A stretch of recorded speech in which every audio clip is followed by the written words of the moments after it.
hasten and maybe even enhance whatever those development plans were?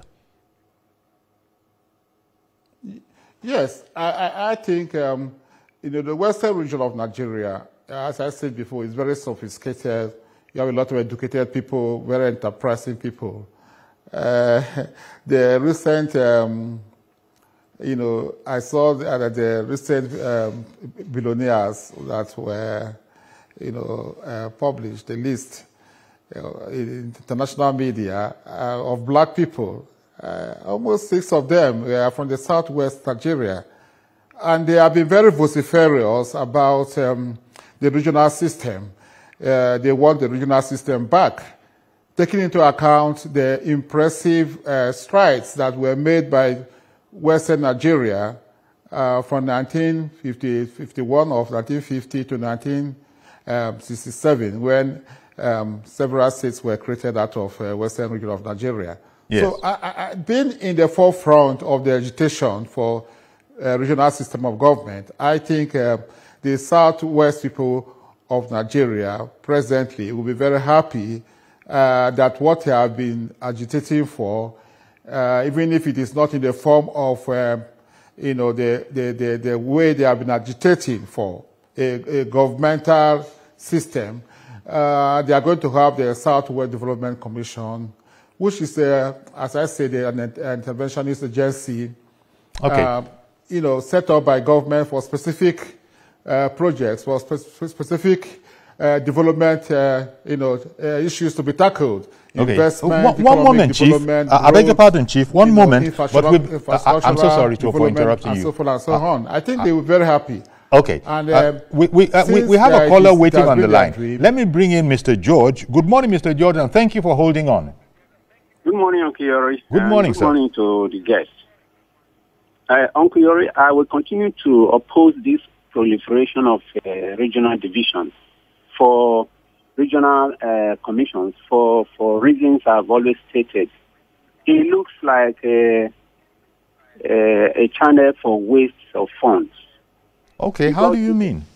Yes, you give them, you allocate a lot of money to them. At the end of the day, you don't see what they do with the money. They fight over sharing it. And look at the Niger Delta Development, NNDC, for instance. Let them show us for over 20 years they've been there, what projects they have executed. Most of the projects they started are never completed, and the money is gone. If you look at the situation, you will discover that people are just interested in sharing the money than using it for development in commission. If I were the president, I will increase the number of ministers to spread governance to the grassroots. I will be spending the money directly, and the ministers will be reporting back to me on what they are doing, with the money in every region directly. If at the beginning of the year, the budget for regions is 1 trillion, the minister must report to me what that 1 trillion has been used for at the end of that year in every region. You will get more money like that, and the money will be spent for projects for the people, not for sharing. I challenge the gentleman that you are talking to, who has been in NNDC. Let them produce report of what they have used the money that has been allocated to that commission versus what they have used the money to do. Let it be in print and let everybody see it. All right, then. Thank you very much, Mr. George. Chief? Yes, I think Mr. George is mistaken. NNPC is not a regional agency. NNPC is a national agency. It belongs to the federal government of Nigeria. I will not call NDDC the regional agency. NDDC is taking care of ecological issues, environmental issues that have arisen as a result of oil exploration in the Niger Delta part of Nigeria. And if you look at NDDC, the geographical area it covers, is made up of, southwest, south-south, and southeast. So I would not call it a regional agency. It is out of, the terminology of what somebody will say is a regional agency. Because it's, as I said, it encompasses 3 regions: south-south, southeast, and southwest. Mm-hmm. So it is different from regional agencies per se. South Development Commission is a regional agency because it is, going to take care of developmental challenges in the south-south geopolitical zone. The Southwest Development Commission will take care of problems in the southwest, geopolitical zone of the country. Likewise, northeast, north central, and northwest. And I don't think the South, the NDDC experience should deter us from taking this approach. This approach has not been taken before. This is the first time we are taking this approach. Let's see how it goes. I don't think people will just grab money and put in their pockets. It all depends on the people that the president is going to appoint to start these agencies. Indeed. Because it's in tune in what Nigerians are looking for. They are yearnings of Nigeria. The Nigerians have been yearning for regional system because they know the benefits of the regional system. They know what they experienced, in the 1950s and the 1960s when we had the regional system. So, and they clamor for it. So let's give it to them. And I think because they clamor for it, they will do well. Everybody who's appointed will know that he has a responsibility to work hard. He has a responsibility to deliver. So I don't think it's going to be another, sharing of cake. Another jamboree. It's not going to be like that. Nigerians are very conscious now. They are very politically conscious, and they will not allow anybody who has been given the management of any development agencies to misuse it. I suppose the thrust of Mr. George's comment is that there has to be a very clear reporting line. This is very, very important. Even those people themselves, whoever are appointed into these commissions, must be willing and indeed interested in showing that, look, this is what we have. This is the road map of how we intend to move on this, and it's known to all transparently. I don't think there can be very many problems if that particular approach is taken, because unfortunately, things have happened in this country, and we have found ourselves, to put it opaquely, to put it one kind of way, we have found ourselves where we have found ourselves. We have been disappointed in the past by some people that have been selected to serve in noble ideas like this. So Mr. George was probably referring to this whole matter of how do we ensure transparency, one, through the kind of people that we bring on board, and then two, through the reporting channels. I suppose those things will come. Does the law provide for, provide how these things will be dealt with? Yes, constitutionally. Okay. These agents or these commissions, the reporting is very easy constitutionally, or we can see it. The MDs will be appointed by Mr. President. So they report to Mr. President. They will be confirmed by the Senate or the House of Representatives. So these confirming agencies or bodies like the Senate or the House of Reps, as the case may be, they have to make sure that anybody whom Mr. President has nominated to be an MD, to be chairman of the board, or to be a commissioner in any of the commissions, is somebody who wants to work hard, somebody who has integrity, somebody who will not see it as an avenue to get his own share from what the so-called national cake. So there's no problem about the reporting lines. The reporting lines are there. The National Assembly is a constitutional watchdog of all the executive branch of government, all the agencies, all the commissions, all the departments, all the ministries in the executive branch of government at the federal level. They also come under the scope or the purview of the National Assembly to look into whatever they are doing to see if it is in conformity with the law setting up these agencies or this commission. So these commissions are set up by law. The law will prescribe the mode of appointments, the tenure of the MDs, the chairmen, the commissioners, and so forth and so on, the directors. It will be all there. All these provisions concerning these appointments are there in the different laws setting up these commissions. So the most important thing is for the National Assembly to do its work in a very consensuous manner to ensure that any of the commissions does not deviate from the enabling law.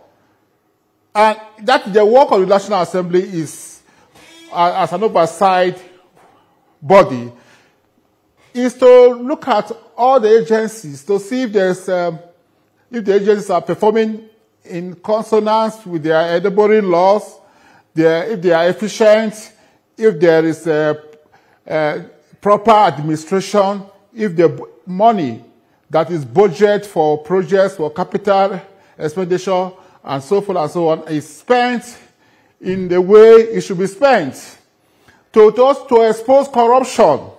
Exactly. So if they see all this, if they carry out oversight functions and see that there's a lot of maladministration, inefficiency, and corruption, then all they need to do is to amend the law to block the leakages, the loopholes that people are taking advantage of.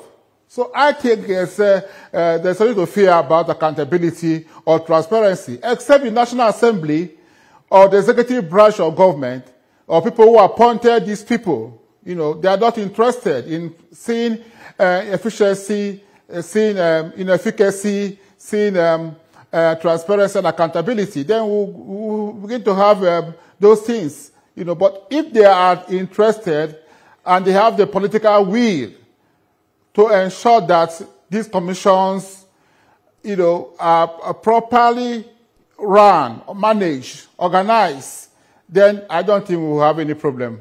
Okay. Mazi Okorafo in Aruchuku, good morning to you, sir. Good morning, sir. Good morning, Nigeria.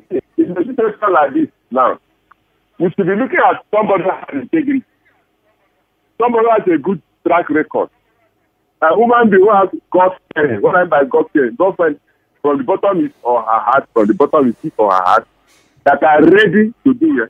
Now, when you look at people's past record, you decide who to be there or not to be there.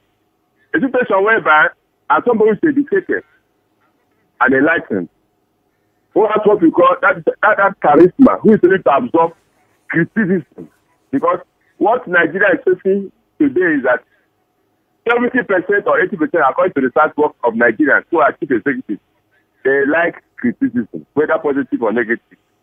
So we should look for somebody who has got an absorption, the shock absorber, to be there that will accept this. Because the commission is not something that a day job. It's not a journey just come. It's not a job because of. Because if you do that thing and just use for that Christmas job, it will not work. Let it not be based on political appointment. Maybe belong to my party or not my party. Let's keep it aside. And bring somebody who is ready to do the correct thing right now for us to move forward. Because what we need now is development. What we need is success. What we need now is a progress. What we need now is a future that's for everybody in this country to move forward. Good morning, Mazi Okorafo from Abia State. Thank you, Mazi Okorafo. Everybody sort of wanting a very, streamlined, line of reporting, and to be sure that people in there are selfless people. But he also brought up this other matter about, he was just speaking, but that look, you don't have to bring people into it based on this man. This man is a member from from my party. This woman is from my party. Those are whereas there's no offense. Of course, you have to belong somewhere. But are you concerned about that particular aspect where politicians are known to want to favor their own? Take Mr. President, for instance. He put Wike, who is of a different party, he put him in charge of a strategic, very strategic assignment. So is that the kind of thing that we're talking about in relation to these development commissions? Well, I don't agree with the perspective that in our political parties, we do not have professionals. We don't have tested professionals. We don't have technocrats. We have. I can tell you that in APC, there are a lot of technocrats, there are a lot of professionals who have done very well in their different areas. Not only APC, PDP, all the political parties, you know. So this notion that people should not be appointed from the political parties because everybody assumes that everybody appointed from a political party is a politician. Well, politician, who is a politician? Let's define politics first. Politics is who gets what, when, and how. Anybody involved in that process of management of resources, management of people, is a politician. Whether you are in a partisan politics or not, the authoritative allocation of resources are scarce in society. So every part of the community or segment of the population wants to benefit from the resources allotted by government for a particular community or group of people. So the management of this process to ensure that every segment, every part gets something, so that there is no section that will say I'm marginalized. Yes. Because if people begin to feel that we are marginalized, they will begin to make trouble. They will begin to dissent, and then you can have a crisis. So we have all these people. Look, let me tell you about Russia, China. China, the only political party is the Communist Party of China. And are you saying that there are no technocrats in the Communist Party? Because everybody that has been appointed, everybody who's appointed MD of this or that must come from the Communist Party of China. And China is a world power. China was very backward in 1940s, 1930s, and there was even a civil war that ended in 1949. And between 1949 and 2025, China has become a world power. Right. China is also very rich. And America is indebted to China. Canada is indebted to China. Look, there was a program I attended in Canada, and they told us about a law that was enacted by the city of Toronto against Chinese businessmen because they were buying all the high rice in Toronto, and the Canadians were becoming uncomfortable. So they had to pass a law, the municipal council, to say, look, we are not going to sell all the high rice to the Chinese business people. So I do not think we don't have good professionals. We don't have technocrats in the political parties.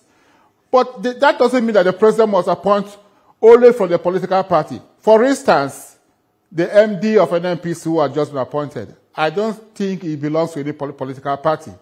The president has been appointing a lot of people, without,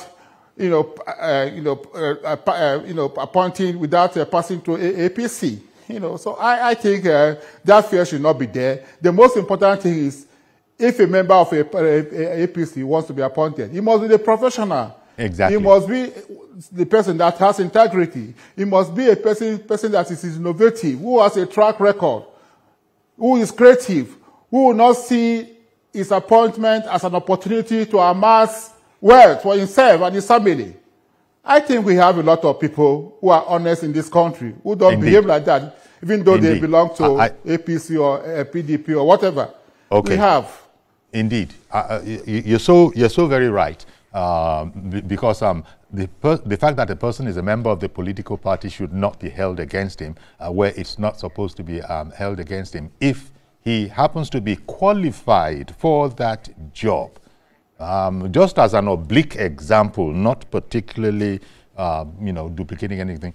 Wike, I think most people have been saying that Wike has been doing a great job, even though he's not from the ruling party. It could have been someone from the ruling party as well. But Mr. Chair President, in his wisdom, chose a person who he knew could actually do that job. I suppose that's the kind of thing that people are talking about. I'm sorry that I mentioned the name of Honorable Minister Wike, but it was just to illustrate the point that I think George was saying that we should be careful about. Was it George or someone else, or Mazi Okorafo, that we should be careful about? But I want to thank you very much, Chief Okoye Obono Obla, for coming on and sharing your perspectives with us on the establishment of the additional development committees that have now the entire country is covered, and that certainly is a good thing. So I guess we're going to be watching very carefully, and we will be careful to notice what exactly they want to do and how this is benefiting everybody. So I want to thank you very much, Chief, for coming on our program. Thank you, Kola. All right, then. Appreciate you. Okay, so that's our program today. Do please join us tomorrow for a fresh edition. I am Iyori Folarin. Bye-bye for now.